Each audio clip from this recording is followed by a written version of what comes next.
السلام علیکم سامعین اکرام۔ 5 دسمبر ہے، یکم جمادی الاولیٰ ہے۔ خبر کا عنوان ہے بلند شہر میں حاجی یونس کے قافلے پر حملہ، فائرنگ، تقریباً 40 گولیوں سے فائرنگ کی گئی ہے، جس میں 5 آدمی شدید زخمی ہوئے ہیں۔ گاڑیوں پر گولیوں کے نشانات لگے ہیں۔ خبر تھوڑی تفصیل سے سن لیں۔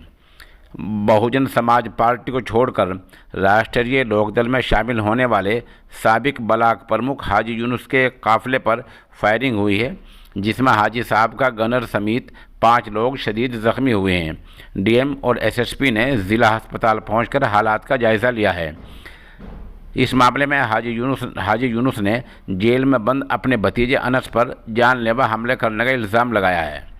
دوسری جانب حاجی یونس کے گنر نے بھی حملہ آوروں پر فائرنگ کی ہے، جس میں ایک کو گولی لگنے کی اطلاعات ہیں، تاہم اس خبر کی تصدیق نہیں ہو پائی ہے۔ بتا دیں کہ حاجی یونس بلند شہر صدر کے سابق بلاک پرمکھ ہیں، اب ان کی اہلیہ اس عہدے پر ہیں۔ آج وہ 4 گاڑیوں کے قافلے کے ساتھ ضلع بلند شہر کے باہی پورہ علاقے میں ایک شادی کی تقریب میں گئے تھے۔ حملہ واپسی میں ہوا ہے، راستے میں ہوا ہے۔ اس فائرنگ سے شاداب، ان کا پرائیویٹ گنر شفیع عالم، خالد، ڈرائیور افضل اور حافظ رشید شدید زخمی ہوئے ہیں۔ بتایا جا رہا ہے کہ 50 راؤنڈ کی فائرنگ ہوئی ہے۔ سنتوش کمار ایس ایس پی نے کہا ہے کہ معاملے کی جانچ جاری ہے۔